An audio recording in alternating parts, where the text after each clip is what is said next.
So this is what we got to start off with. Everyone wants to know. This is the tweet. It's a good tweet today. This was Enphase I today. didn't see this. Oh, that's Adrian Broner. Today. You ready, Vitaly? This was Enphase today.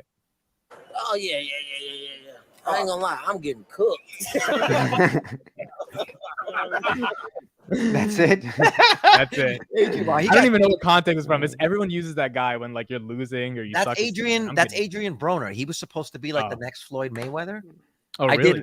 I did his last major fight was when he fought Pacquiao, and I did the spot for Showtime on that. He put on a lot of weight. That guy used to be real slim, and yeah, he got cooked. Okay, Vitaly, I need the coloring book because a lot of people need to know what's going on with the technicals. First of all, I bought 2 shares of Enphase in my Roth today, so I'm a net buyer of Enphase at 120 in my Roth. Can you bring out the technicals? Because a lot of people are asking, are we headed below 100? Well, right now we're heading towards the 110-ish to 117-ish. That's the range we're getting to. But actually, if we break that today, I posted in our Discord if people want to check it out. I said, look, if it actually breaks 110, there's no reason it can't go to like 70, 80 bucks. The chart is the chart, what it says. I'm not saying it's going to do that. I'm just saying the chart says if it breaks down, if it's actually breaking down, and it's a broken growth stock right now. Look, I'm not afraid of the long term. This is not what we're talking about. We're talking about the next quarter, whatever we're talking about here, that it's possible it tanks. It tanks back to like 70 bucks.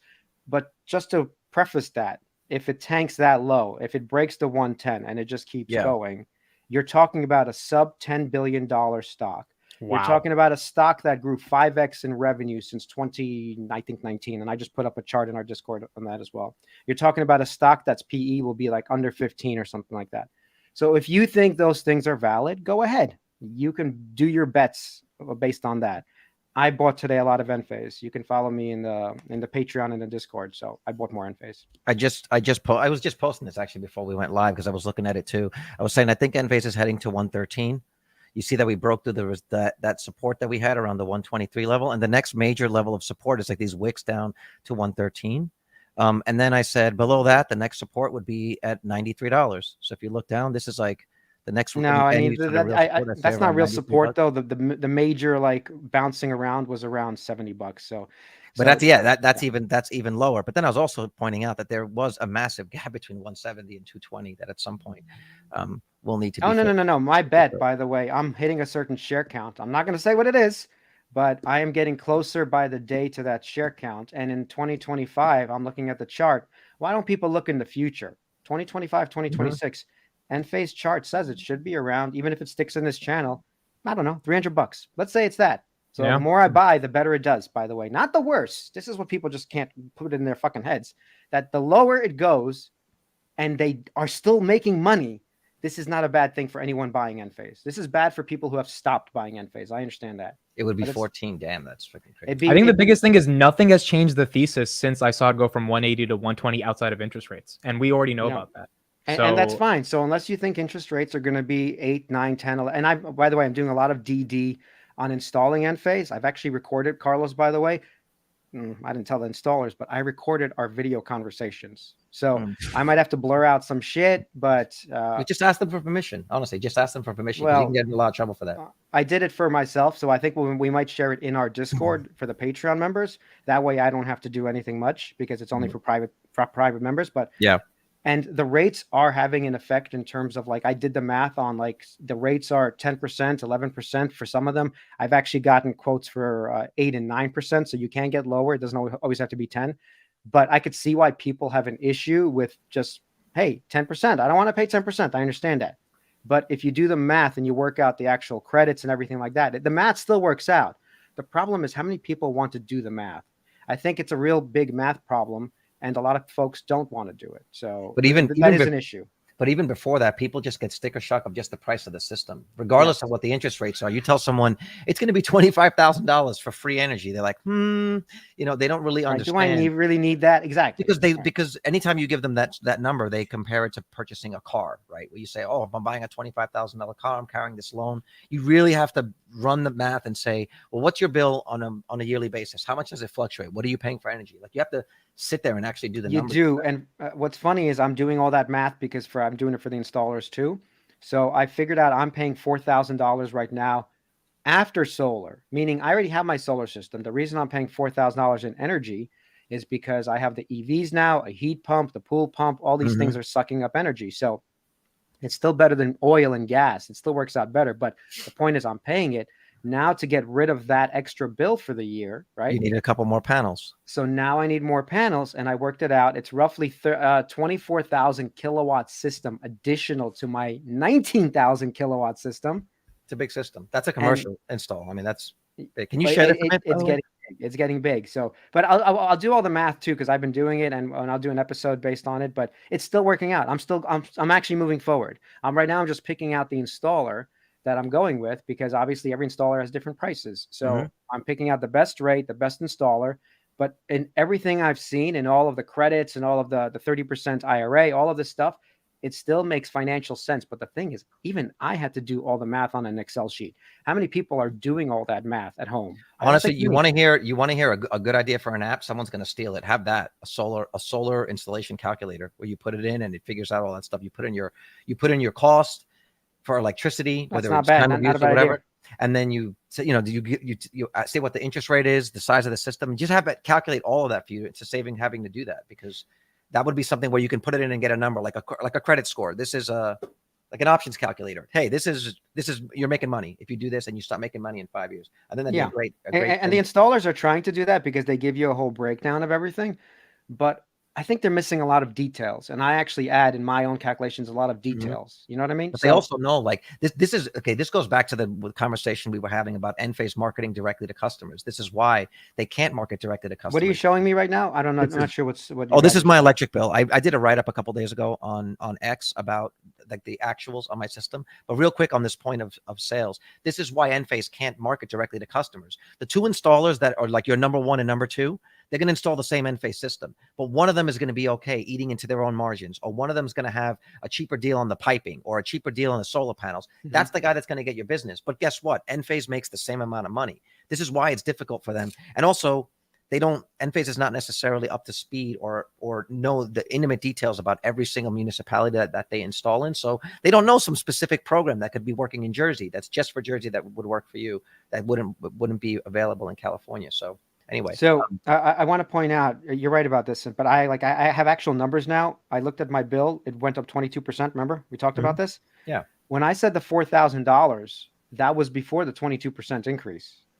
But the 22% increase should also be on the other side when you're selling them back energy. You should also but I'm saying when I buy the solar, I'm saying right now, if I don't buy any more solar, I would be paying $4,000 a year plus the 22%, which is another 800. Is that right? That's somewhere $900, let's say. So it'll be around $5,000 next year for the same energy. And everybody told me, mostly Chris, that the inflation doesn't matter, that my energy is totally fine and flat. Well, no, now it's actually up. It's gone up 22%. And it took a couple of years to go up 22%. It was static for a while, blah, blah, blah. But now I'm paying 22% more for energy. So that's why are you paying 22% more for energy? Well, the power company raised the rates. Because of interest rates, or just because of because they can, because they can. But this goes. What can I do? What am I going to go petition the governor? Like, how do you stop that? By the way, how do you stop that sort of inflation in your pocketbook? Well, the only way you can't stop it, but the only way that you could avoid it is to purchase a system that is so massive that you never hit the grid. But the problem is they have limitations on how much over your yearly production you can. It's around 3 to 10% depending on the Mine was 7. They said I can't do any more than 107%. So I gave them the bill for May, June, and July, or July, August, September, the biggest bills of the month, the biggest bills of the year. And this is what I was going to get into. If you can share this screen a minute, this is my my bill. This is my last bill. So I'll just run through, we'll take a quick look at this and then we'll go through it. This is what I said. May to June 2023 electric bill. This is 58 days worth. Solar system is a 9.6 kilowatt Enphase solar system. The key takeaways were I paid $257.98 for 58 days of electricity, powering my entire home, an electric water heater, the pool pump, and the charging for 2 Teslas. One of them is a Model X Plaid at 100 kilowatts and then a Model Y long range.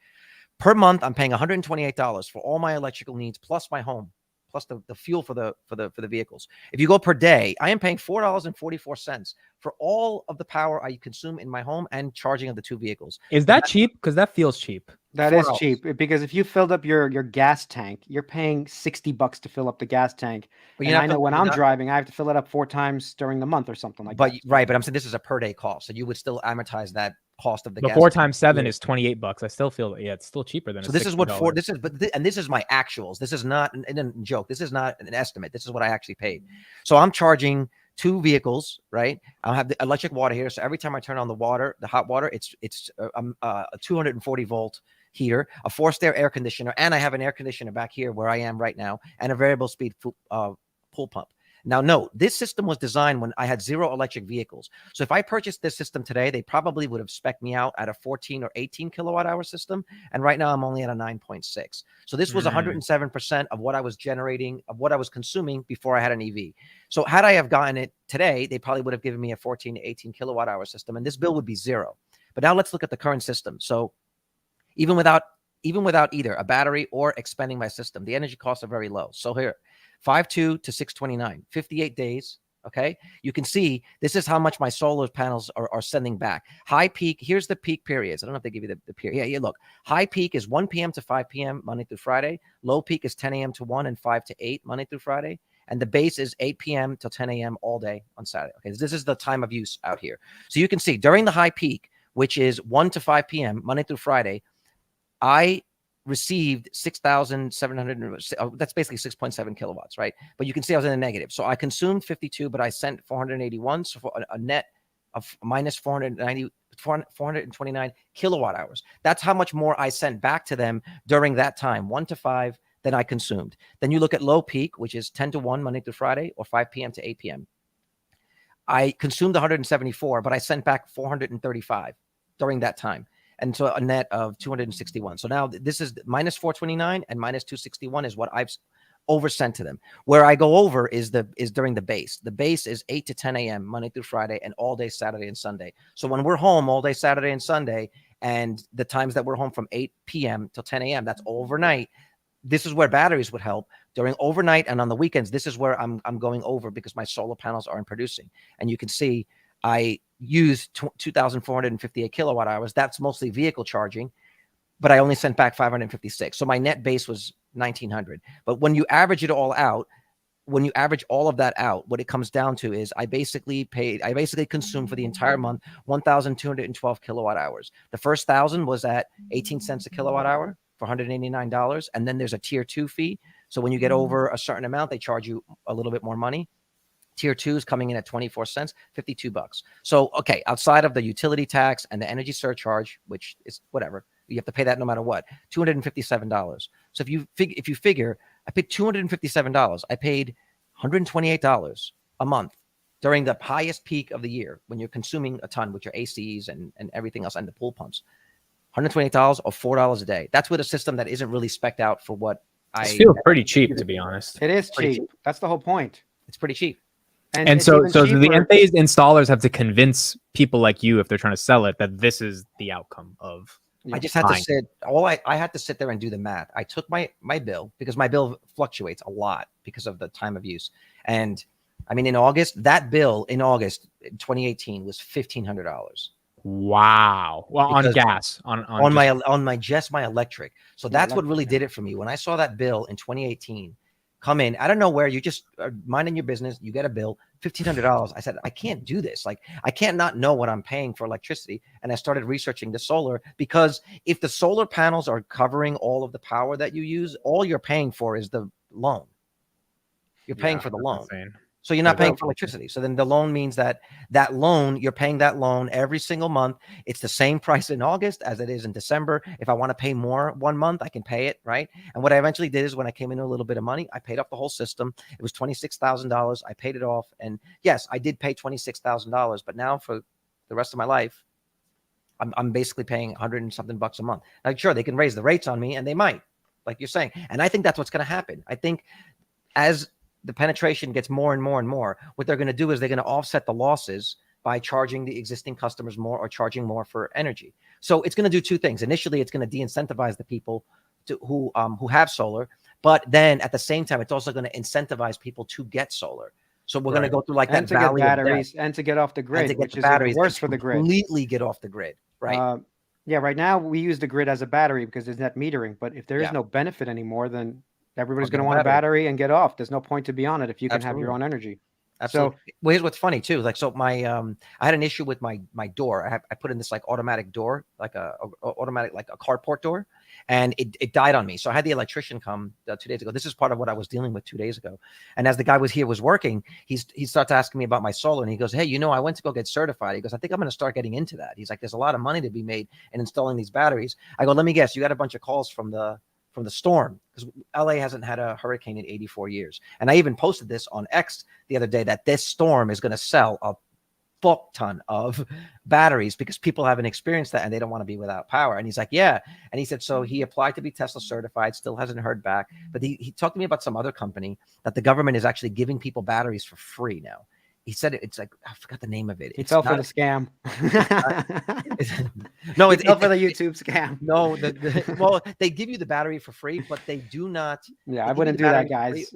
But they do not give you. They don't pay for the install. That's the difference. They don't pay. Yeah, I know, but those things are usually cheating your way. I've talked to a lot of now battery installers. There's still a 30% tax credit, but it's not free. Batteries are very expensive. Even I'm not getting batteries. These batteries are batteries that the state will give you. Like, for example, every couple of months you'll come home and there's bulbs sitting in your house. That LA gives you these bulbs. They give you these like energy efficient bulbs. Right. They give you like 4 or 8 of them in an 8-pack, and they just hang them on your door. The battery is only $30,000. Literally, so they'll give you. Well, actually, batteries are super cheap. I looked at it to see what Powerwalls were. They're $6,000. No. I asked. I have like actual numbers, and we'll go over it maybe in our podcast. But it's 20,000 plus when it's battery and install. Then you take off in incentives. Then there are incentives. But I'm saying I already have solar. So when I looked up, I went on Tesla. How much would it cost for 3 Powerwalls? With the incentives, it's 15 grand. Without the incentives, cost is 23,000. And so, yes, I'd have to get an installer to come do it, but that's not bad. And with my current energy usage, I gave them everything. I gave them my energy usage, my consumption per month. That would give me 7 to 10 days of backup. Right. That's a lot. No, look, at some point it's going to be worth it. At least for me in Jersey, it's not worth it right now. But the thing is that you don't have that I have. And I've talked about this, about these SREC credits. I had to find out what's going on. Apparently more states, I think it's like 9, 10, 11 states now that have these credits. And so that's kind of amazing that more states, it's like polluter credits. Oh, right. They're called SRECs in New Jersey, and they could be called something else somewhere else. But basically, I'm going to get paid for every 1,000 kilowatts now, up to $90, from $85 to $90. So that's 1,000 kilowatts. You're like, okay, how many do you make a year? With this current system I'm speccing, I'm getting 30 credits, which is around $2,700 that they have to pay me. So that completely offsets a lot of the cost of the solar system. So I'll just give the last thing I'll say about this. The system is costing around 80 grand, okay, to do everything I just said, to basically get me completely off the grid in terms of like just zero from the grid. That's a lot, dude. That's a lot. So 80 grand, 24,000 is the IRA, which that comes back to me. It's either I pay the taxes or it comes back to me as a credit. So it comes back to you as a credit because I do pay taxes. Okay. So if someone's not paying taxes, then the IRA is not going to help you. You need to pay taxes for this. Okay. So that's 24,000. Now the system is 55K. You're like, okay, 55K. It's another total. After I get all these SRECs, it's $40,000 in SRECs.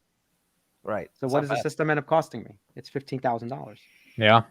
So once you do, but look, there's a lot of math here that I had to do to get to the end of this journey. Honestly, you and I should talk, because I'm telling you, we could probably design that app, the app that would do that. It's basically an Excel spreadsheet with a UI. Enphase would acquire it. That's how you really buy us out. Yeah. Well, the thing is, we're already doing it. Like, I have my Excel spreadsheets. Vitaly's got his. There's a different ways. Yeah, just hire a couple programmers. We got the podcast for marketing. Boom. Plug in your numbers so that you know, like, how much are you paying per month? What is the system that's going to be spec'd? How much does it cost? How much do you pay? Like, all this stuff. And then you can basically get a report at the end. If you installed it, this is the size that you would need. Or if someone gives you an estimate, you can plug in the numbers. This is what they're saying they're going to give me. This is what it said it'll produce. This is how much it'll cost. Is it worth it? And you get like an indicator, like a little meter. Like you can just have a green check. We'll say neutral sentiment on this purchase. Yeah. So obviously it doesn't make sense if you're, first of all, a renter. That doesn't work. If you're living in a house for 2 years, that doesn't work. But if you're planning to stay up to 7 to 10 years anywhere, the cost return for my system, if I wasn't counting all these credits, forget about the credits for a second, is around 7.5 years. If I'm counting credits, I mean, it's 15,000. My energy is 5,000 a year now. It's not Does bad. this make sense what I'm saying to you? That's that's 5,000 a year is like a little less than 500 a month.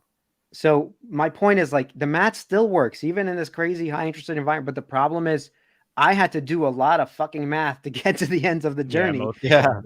And so, you know, once again, maybe in this high rate environment, people aren't going to do it, but this is a no brainer as the rates come down. It's literally a no brainer as the rates come down. Vitaly, the last thing, and then we'll move on to the next topic. Can you explain we got to talk to real quick? IRA only helps if you're paying taxes. What do you mean by that? Okay, so I have a job, and that job pays me tax, I'm sorry, that job pays me income, and I have to pay taxes on that income, right? I have to pay around 20-30% when I work. It's around 33% actually. So you have to pay that no matter what. If you're a W-2 employee or even a 1099 employee, you have to pay your taxes every year. Now, if you've made more than the 30% IRA, so for example, my system is 80K, I get back 30%, which is 24,000. I had to pay more than 24,000 in taxes for this to be good. Okay. So if I paid in taxes, let's say 25,000, that means Uncle Sam writes me a check for 24,000. Well, that means I only paid $1,000 in taxes. Does that make any sense? They give you basically, yes, it's a tax credit. So you have to be paying taxes and you have to get it in order for you to get it as a tax credit. If they were to do something where like for the EVs, and I don't know how that works with say with solar, if they make it point of sale, that's even better, because the reason why it's better, Amit, is because if you could get the tax credit point of sale, say that the cost is $80,000, you're taking out a 5% loan on $80,000 and you're getting a $24,000 tax credit, but it's way cheaper to get it's way cheaper to get a 5% loan on 80,000 minus 24,000, right? 60, whatever, 66,000, and that's what 55,000, and that's what I'm actually doing the loan for. It's for 55,000, not 80, because that tax money is being used to fund. You can go pay them, yes, and that's something you can do too. You can when I did with the solar, I did that as well. They were going to give me a 30% tax credit, so they're like, oh, you could pay for it up front. And then you basically you'll keep when the tax credit comes, you could just keep it, or you can just sign this paper that when the government goes to give you the tax credit, they'll just credit the company that installed it. And that's what I did. I said, yeah, just take it instead of having to deal with it. All right, let's talk about the mod. I will say one other thing. My plan is basically I have an ability to get a lower interest rate loan for 7.5%, by the way. So I'm taking that loan, and what happens in 2 years, whenever it happens, and it's down to 5% or 4%, I'm just going to refinance it. Yeah. So then it even becomes more attractive in 2 years, not worse. It's like I'm getting a massive tax credit right now. I'm going to get the SREX right now. And in 2 years or 3 years, I refinance it and I get a lower payment on top of all this. And also, if the solar company ate into their own margins in order to get your business that they wouldn't have if the interest rates were lower, you get to lock in that savings and then refinance it for the cheaper amount. They have. In fact, the company I'm working with now is they're the cheapest, $3.10 a watt. Which, look, is more expensive than when I first bought it in 2018, but inflation has happened, obviously. Yep. So $3.10 a watt is incredibly cheap. If you guys look around, that's what I'm going to be paying. All right, we got to move on, but real quick, I got a comment just now on Twitter. A guy says, "Hey, Amit, if Vitaly and Carlos want to do an app for solar calculator, I'm happy to help with design." So look, we got people ready to build your product. They're there, baby. Send them our Twitter, send them our X. What do you say? Send them our X. Send them our Twitter, dude. Bro, I'm calling it Twitter. I don't care about this. It sounds beautiful. Twitter. Send it tweet at them. Whatever it is. X. So listen, tell that guy I only talk through threads. Tell him send him my thread. And then they announce the next day. Are you using it? He doesn't use it every day. I not use it every day. First of all, I hate both of them. Just FYI, I hate both of them. But if I'm going to use one, it's going to be Twitter. If I'm going to use both, yes, I do spend 5 more minutes on threads. 5 seconds on the toilet. Dude, if that guy signs up. First of all, everything's on the toilet, just like Elon does. That's the way I work. If that guy signs up for threads, they're going to announce tomorrow that MAUs have doubled in 24 hours. Mark Zuckerberg made a friend.